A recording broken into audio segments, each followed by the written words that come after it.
বসিরহাট মহকুমার বসিরহাট থানার অন্তর্গত পাতিলা চন্দ্র মরণব্যাগ এলাকায় রবিবার একটি মর্মান্তিক সড়ক দুর্ঘটনায় গুরুতর আহত হলেন এক বৃদ্ধ পথচারী। জানা গেছে, টাকির দিক থেকে দ্রুত গতিতে আসা একটি মোটরবাইক ওই ব্যক্তিকে ধাক্কা মারে।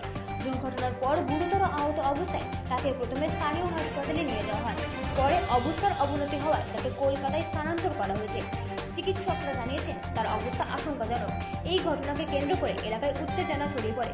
ক্ষুব্ধ গ্রামবাসীরা টাকি রোড অবরোধ করে বিক্ষোভ দেখান। তাদের অভিযোগ, এই রাস্তায় দীর্ঘদিন ধরেই বেপরোয়া গতিতে হেলমেট ছাড়া বাইক চালানোর ফলে একের পর এক দুর্ঘটনা ঘটছে। এতে ইতিমধ্যে একাধিক প্রাণহানির ঘটনা ঘটেছে। স্থানীয়দের আরও দাবি, এলাকায় একটি পিকনিক স্পট ও রেস্তোরাঁ চালু হওয়ার পর থেকে যানবাহনের চাপ বেড়েছে, যার ফলে রাস্তার নিরাপত্তাহীনতা আরও বৃদ্ধি পেয়েছে। গ্রামবাসীদের দাবি, প্রশাসন দ্রুত পদক্ষেপ নিয়ে টাকি রোডে গতি নিয়ন্ত্রণ করুক, ট্রাফিক নজরদারি এবং নিরাপত্তা ব্যবস্থা জোরদার করুক, যাতে ভবিষ্যতে এই ধরনের দুর্ঘটনা এড়ানো যায়। ব্যুরো রিপোর্ট, রাজধানী নিউজ নেটওয়ার্ক।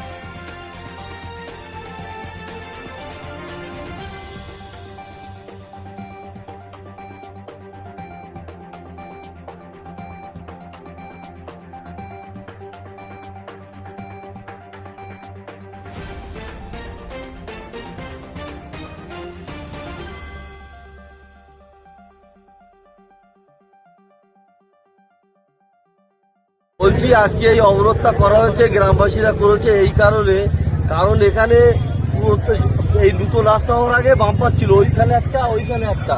সেই বাম্পারটা প্রশাসন কেন তোলে আমরা জানি না। প্রতিনিয়ত এখানে অ্যাক্সিডেন্ট হয়, বেপরোয়া বাইক চালায় বিনা হেলমেটে এবং প্রচণ্ড গতিতে।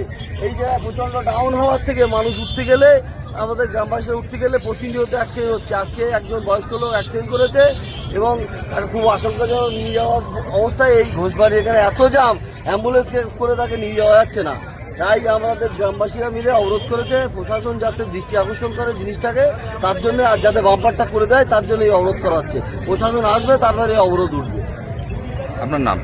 আমার নাম সেলিম কাজী। এই রাস্তাটা বিরাট ভালো হওয়ার কারণে বাইক এত গতি, এত স্পিডে বাইক চালায়, মানুষের কোনো হুঁশ থাকে না। রাস্তা দিয়ে, এটা গ্রামের রাস্তা থেকে বয়স্ক মানুষ উঠতে গেলে উঠতে পারে না, রাস্তা পার হতেও পারে না। এই তো আজকে এই 4:15 দিকে একজন বয়স্ক মানুষ রাস্তা দিয়ে উঠছিল, এত স্পিডে গাড়ি এসে মেরে দিয়েছে, তার আশঙ্কাজনক অবস্থা। তাকে নিয়ে যাওয়ার হসপিটালে, ওখান থেকে প্রেফার করেছে বসে হসপিটালে, এবং এখান থেকে অ্যাম্বুলেন্স নিয়ে যাচ্ছিল। এত জাম, অ্যাম্বুলেন্স ব্যাক করে অন্য রাস্তা দিয়ে আবার জাম কেন? জাম এই আজকে ঘোষবাড়ির জন্য। আর রাস্তায় এত স্পিডে বাইক চলছে, একটা হেলমেট নেই, শুই নেই। আর এই ঘোষবাড়ির জন্য এই আমাদের গোলপুর পর্যন্ত রাস্তা পুরো জাম। একটা বাইক নিয়ে একটা রুগী যদি যায় বা কোনো গাড়িতে, অন্তত 2 থেকে 3 ঘন্টা দাঁড়িয়ে থাকতে হবে। এই ঘোষবাড়ি, শুধু অন্যত ঘোষবাড়ির জন্য এই রাস্তা মানুষের ভোগান্তি। এর আগেও তো একাধিক দুর্ঘটনা ঘটেছে এই টাকি রোডে। টাকি রোডে দুর্ঘটনা ঘটেছে তো, এর আগে রোগ ঘটছে তো, একের পর এক ঘটনা ঘটছে। প্রশাসনিকভাবে তার কোনো ব্যবস্থা নেই, রাস্তায় এত পরিমাণে স্পিডে বাইক চালাতে। কারণ এর আগে তো এত জাম হতো না, কারণ এই ঘোষবাড়ি হওয়ার কারণে কি? এই ঘোষবাড়ি হওয়ার পর থেকে প্রত্যেকটা পার্বণে, আমাদের মুসলমান পার্বণ হোক আর আমাদের হিন্দু দাদাদের কোনো ধর্মে হোক, প্রচন্ড এই ঘোষবাড়ি হওয়ার পর থেকে প্রতিনিয়ত জাম, দৈনন্দিন মানুষের ভোগান্তি এই ভুগতে হচ্ছে। আপনারা কি চাইছেন?